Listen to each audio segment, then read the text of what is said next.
Hello प्यारे student, कैसे हैं आप सभी। उम्मीद करते हैं कि सभी अच्छे ही होंगे। तो यहाँ पर आप लोग देख सकते हैं सेकेंडरी सेंटअप एग्जामिनेशन 2024 का हम लेकर आ चुके हैं। इस वीडियो में सोशल साइंस का ऑब्जेक्टिव और सब्जेक्टिव दोनों इस वीडियो में आप लोग को बताया जाएगा। ठीक है, तो इस वीडियो को इन तक जरूर देखिएगा। ठीक है, और ये 100% 100% ओरिजिनल प्रश्न पत्र है। एक स्टूडेंट कमेंट किया था, सर शायद ये ओरिजिनल प्रश्न पत्र है। शायद नहीं बाबू, 100% ओरिजिनल प्रश्न पत्र है। ठीक है, तो ये चीज़ ध्यान में रखिएगा। ठीक है, 100% का बात कीजिए। ठीक है, तो यहाँ पर आप लोग देख सकते हैं सोशल साइंस का, सामाजिक विज्ञान का हम लेकर आ चुके हैं। तो चलिए हम नेक्स्ट क्वेश्चन तरफ में चलते हैं। ठीक है, चलिए यहाँ पर देखिए पहला नंबर क्वेश्चन यहाँ से शुरुआत होता है। ठीक है, यहाँ पर दिया गया कि ला मार्सेल किस देश का राष्ट्रगान है। तो चलिए पहला का राइट आंसर क्या होगा, तो पहला का राइट आंसर हो जाएगा ला मार्सेले। मार्सेले किस देश का राष्ट्रगान है, तो फ्रांस का है। तो पहला का ऑप्शन सी हो जाएंगे। ठीक है, उसी प्रकार से 2 नंबर क्वेश्चन यहाँ पर देखिएगा, दिया गया है कि किस संधि द्वारा स्वतंत्र यूनान राष्ट्र की स्थापना हुई। तो चलिए, तो 2 का राइट आंसर क्या हो जाएगा, तो 2 का राइट आंसर ए हो जाएगा, यानी कि कुश्तुनतुनिया की संधि, जो ऑप्शन नंबर ए में दिया गया है। ठीक है, चलिए 2 नंबर हो गया है। अब 3 नंबर क्वेश्चन यहाँ पर देख लेते हैं। 3 नंबर क्वेश्चन यहाँ पर देखिए, दिया गया है कि नई आर्थिक नीति कब लागू की गई। तो नई आर्थिक नीति जो है वो लागू की गई थी 1921 ईस्वी में, जो ऑप्शन नंबर डी में दिया गया है। ठीक है, तो 3 का राइट आंसर डी हो जाएगा। देखिए, जो भी विद्यार्थी इसका पीडीएफ लेना चाहते हैं तो मेरा व्हाट्सअप नंबर 6207032720, इस पर आपको ज्वाइन करना पड़ेगा। हाय सर लिखकर भेजना है, ग्रुप में जोड़ दीजिए, या फिर लिंक डिस्क्रिप्शन में दिया गया है व्हाट्सअप चैनल का, तो वहाँ से जुड़िए। वहाँ पर पीडीएफ सब अवेलेबल है, तो वहाँ पर देख लीजिएगा। चलिए 4 नंबर क्वेश्चन दिया गया है कि इंग्लैंड में समाजवाद का प्रवर्तक किसे माना जाता है। तो 4 का राइट आंसर बी हो जाएंगे, रॉबर्ट ओमन। ठीक है, 4 का राइट आंसर ऑप्शन में बी हो जाएंगे। चलिए 5 नंबर क्वेश्चन दिया गया है कि मेंशेविक दल का नेता कौन था। तो 5 का राइट आंसर सी हो जाएंगे, करेंस्की हो जाएगा। ठीक है, यहाँ पर आप लोग देख सकते हैं करेंस्की। चलिए 6 नंबर क्वेश्चन दिया गया है कि किसकी अध्यक्षता में वियतनाम के लोकतांत्रिक राज गणराज्य की स्थापना हुई। तो चलिए 6 का राइट आंसर बताना है, तो हो जाएगा हो चिन मिन्ह, जो ऑप्शन नंबर ए में दिया गया। टिक लगा दिया गया क्वेश्चन में, यहाँ पर आप लोग देख सकते हैं। चलिए 7 नंबर क्वेश्चन देखिए, बिल्कुल ये वायरल क्वेश्चन प्रश्न पत्र है। ठीक है, तो ध्यान देखिए 7 नंबर क्वेश्चन दिया गया है। और देखिए आप लोग वीडियो देखते हैं, एग्जाम में भी आप लोग जाते हैं, सही आंसर बिल्कुल सेम रहता है, फिर भी आप लोग लाइक नहीं करते हैं। तो लाइक और सब्सक्राइब कर दीजिए। ठीक है, और इसी तरह हर एक एग्जाम में एक दिन पहले, एग्जाम से पहले, क्वेश्चन प्रश्न पत्र लेने से पहले तो आप लोग को सब्सक्राइब करना पड़ेगा। चलिए हमारे 7 नंबर दिया गया कि पार्थेन लाओ का संबंध है। तो 7 का राइट आंसर आप लोग नोट करेंगे, 7 का बिल्कुल बी हो जाएंगे, रूस से। ठीक है, चलिए नेक्स्ट क्वेश्चन यहाँ पर देखिए 8 नंबर दिया गया है कि गांधी और डॉक्टर भीमराव अंबेडकर के बीच कौन सा समझौता हुआ था। तो 8 का राइट आंसर बी हो जाएगा, यानी पूना समझौता हुआ था। ठीक है, चलिए 9 नंबर क्वेश्चन दिया गया है कि एडम्ड कार्टराइट ने किसका आविष्कार किया। तो 9 का राइट आंसर सी हो जाएगा, पावल पावर लूम का, जो ऑप्शन नंबर सी में दिया गया है करेक्ट आंसर। चलिए 10 नंबर क्वेश्चन यहाँ पर दिया गया है कि मीरात उल अकबर का प्रकाशन किसने किया। तो 10 का राइट आंसर ए हो जाएगा, राजा राम मोहन राय। ठीक है, जो ऑप्शन नंबर ए में दिया गया है। चलिए 11 नंबर क्वेश्चन दिया कि विक्टर एमुअल ने किसे प्रधानमंत्री नियुक्त किया। तो 11 का राइट आंसर सी हो जाएगा, काउंट काबूर को किया था। ठीक है, जो ऑप्शन नंबर सी में दिया गया 11 का। चलिए देखिए, एक ही वीडियो में ऑब्जेक्टिव सब्जेक्टिव दोनों बताने वाला हूँ, इसीलिए वीडियो को अंत तक जरूर देखिएगा। ठीक है, चलिए यहाँ पर देखिएगा 12 नंबर दिया गया कि कार्ल मार्क्स किसके विचारों से प्रभावित हुआ। तो 12 का राइट आंसर बी हो जाएगा, हीगल का, ऑप्शन नंबर बी में दिया गया। चलिए यहाँ पर 13 नंबर क्वेश्चन दिया गया है कि भूमि शांति रोटा का नारा किसने दिया। तो 13 का राइट आंसर ए हो जाएगा, लेलिन, जो ऑप्शन नंबर ए में दिया गया है, लेलिन। चलिए यहाँ पर इंग्लिश में भी देख सकते हैं, लेलिन। चलिए नेक्स्ट क्वेश्चन यहाँ पर देखेंगे 14 नंबर कि शोषण कॉन्ट्रैक्ट नामक पुस्तक के लेखक कौन है। तो हो जाएगा रूसो, ऑप्शन नंबर ए में दिया, 14 का ए हो जाएगा, रूसो। 15 नंबर क्वेश्चन दिया गया है कि इंडिया प्रेस एक्ट कब पारित हुआ। तो 15 का राइट आंसर क्या हो जाएगा, तो हो जाएगा सी, यानी कि 1910। ठीक है, चलिए यहाँ पर 16 नंबर क्वेश्चन देखेंगे कि समझौता ने वियतनाम को 2 हिस्सों में बांट दिया गया। तो इसका जो समझौता का नाम है वो है जेनेवा समझौता, जो ऑप्शन नंबर बी में दिया गया है, सही जवाब 16 का। 17 नंबर क्वेश्चन देखिए, दिया गया है यहाँ पर क्वेश्चन कि 1914 में भारतीय संविधानता समिति का स्थापना की गई। तो वो है जर्मनी में की गई थी। ठीक है, 1914 में। ठीक है, तो आप लोग याद रखिएगा, ऑप्शन नंबर सी जो है करेक्ट आंसर हो जाएंगे। चलिए 18 नंबर क्वेश्चन दिया कि जलियांवाला बाग नरसंहार का विरोध में कौन अपनी नाइट की उपाधि त्याग दी थे। तो त्यागे थे रविंद्रनाथ टैगोर, जो ऑप्शन नंबर बी में दिया गया है, सही जवाब।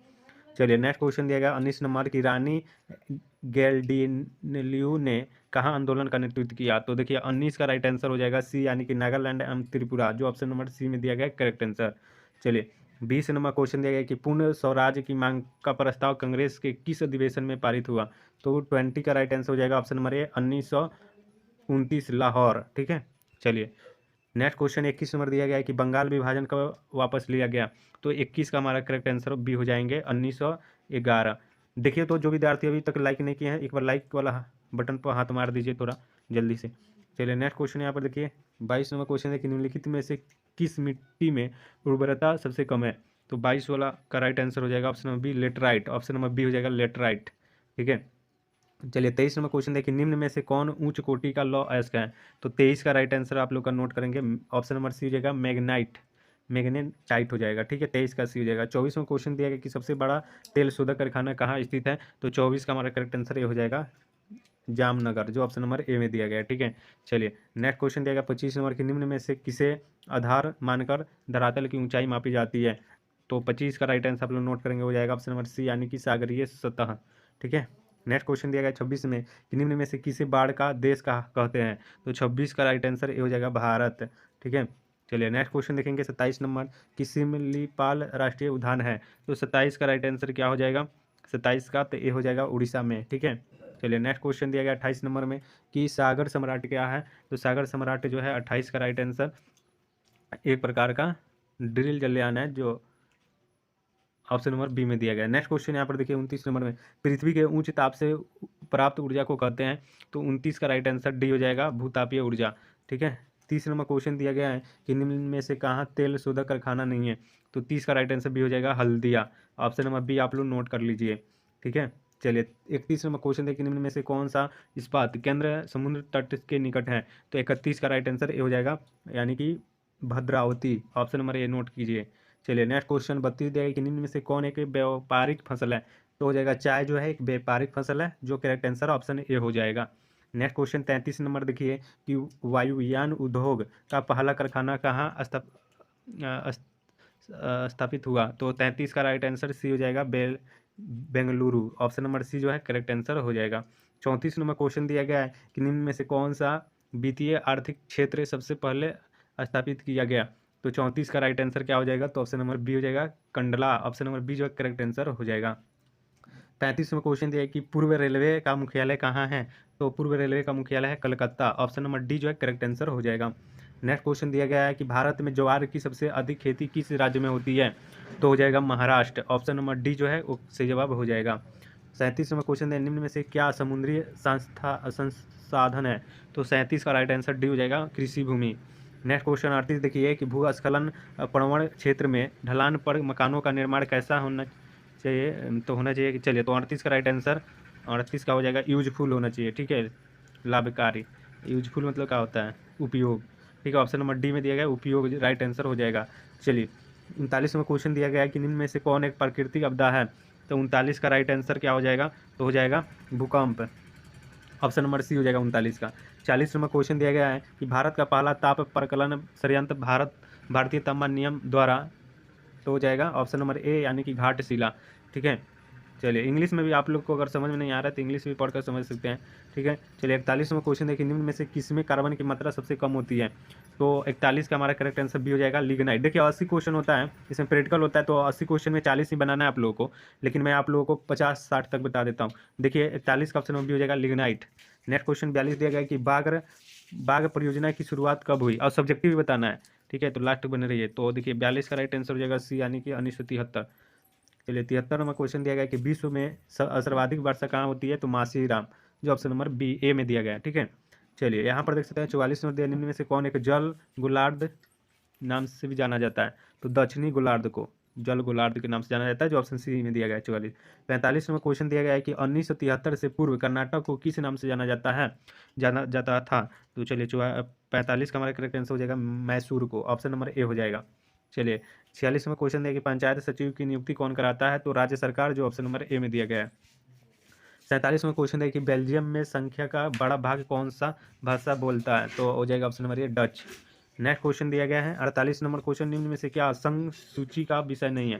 तो 48 का ऑप्शन नंबर ए हो जाएगा विदेशी मामले। ऑप्शन नंबर ए हो जाएगा। ठीक है, तो फाइनल में भी आप लोग का हेल्प कराया जाएगा फाइनल एग्जाम में, तो इसलिए आप लोग चैनल को सब्सक्राइब करके बेल वाला आइकन प्रेस कर दीजिएगा ताकि आप लोग को मिलेगा। चलिए यहाँ पर देखिए 49 में क्वेश्चन दिया गया है कि लिच्छवी गणतंत्र कहाँ स्थित स्थापित हुआ तो हुआ था वैशाली, ऑप्शन 1 डी हो जाएगा। चलिए नेक्स्ट क्वेश्चन देखेंगे। दल बदल कानून निम्न में से किस पर लागू करता है? तो संसदों एवं विधायकों पर, 50 का बी हो जाएगा। चलिए 51 नंबर क्वेश्चन देखेंगे कि नगर पालिका के कार्य क्षेत्र विषय संविधान की किस अनुसूची में लिखित है? तो हो जाएगा 12वीं, ऑप्शन सी हो जाएगा। तो दोस्तों देखिए, मैं आप सभी को फिलहाल 51 तक बताऊंगा, और सारा क्वेश्चन है। अब सब्जेक्टिव की तरफ में चलते हैं। चलिए सब्जेक्टिव में सबसे पहले आपको इतिहास देखने को मिलेगा सेक्शन बी में।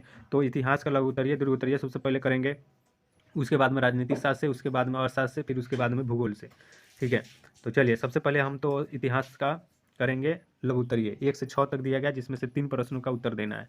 ठीक है, तो देखिए 1 में दिया गया है कि हिंद चीन के प्रति फ्रांस की उपनिवेशिक योजना क्या थी। दूसरा में दिया गया है कि मेटरनिक व्यवस्था का उद्देश्य क्या था। ठीक है, तीसरा का है कि कार्ल मार्क्स के ऐतिहासिक भौतिकवाद को परिभाषा करना है। 4 में दिया कि साइमन कमीशन का उद्देश्य क्या था। 5 में देख सकते हैं दिया गया है कि हस्तक्षेप की नीति क्या है। 6 नंबर उसी प्रकार है, स्वराज दल की क्या उपलब्धियां थी। और उसके बाद में इसका दीर्घ उत्तरीय, ठीक है, इतिहास का दीर्घ उत्तरीय 2 दिया गया, 2 में से एगो बना देना है। ठीक है, 7, 8 2 क्वेश्चन दिया गया, जिसमें से एक का उत्तर देना है इतिहास का। तो यहाँ पर पढ़ सकते हैं, दिया गया कि जर्मनी के एकीकरण में बिस्मार्क की क्या भूमिका है, वर्णन करना है, या फिर राष्ट्रीय आंदोलन के अलिखित भारतीय राष्ट्रीय कांग्रेस का योगदान का विवेचना करना है। उसके बाद में राजनीतिक शास्त्र से 9 से 12 तक दिया गया है, इसमें से 2 का प्रश्नों का उत्तर देना है राजनीतिक शास्त्र में, 9 से 12 में। तो जो मर्जी करे वो दे दीजिएगा आप लोग उत्तर। ठीक है, तो पढ़ लो क्वेश्चन 9, 10 यहाँ पर दिया गया है, रोक के वीडियो को पढ़ लेना है आप लोगों को। 11 दिया गया है। ठीक है, उसके बाद में इसका दीर्घ उत्तरीय 13 से 14 दिया गया है राजनीति शास्त्र का, तो इसमें से एक का उत्तर देना है 13 से 14 में, 2 में वो दे देना है। तो अभी हम आपको फिलहाल पूरा डिटेल में नहीं बता रहे हैं, इसका आंसर के साथ में नेक्स्ट वीडियो में हम लेकर आ रहे हैं। आप लोग वीडियो को रोक कर आप लोग क्वेश्चन देख लो। ठीक है, चलिए यहाँ पर इस सारा क्वेश्चन है आप लोगों का। ठीक है, चलिए नेक्स्ट वीडियो में इसका हम लेकर आ रहे हैं सब्जेक्टिव। ठीक है, तब तक के लिए आप लोग क्या कीजिए, हमारे चैनल को सब्सक्राइब करके बेल वाला आइकन दबा दीजिए। चैनल पर खोज लीजिए सब्जेक्टिव कहाँ है और देख लीजिए। ठीक है, चलिए थैंक यू, मिलता है नेक्स्ट वीडियो में। आप लोग व्हाट्सएप ग्रुप में ज्वाइन कर लीजिएगा, तो आपको बहुत फायदा मिलेगा वहाँ से। ठीक है, चलिए लिंक डिस्क्रिप्शन में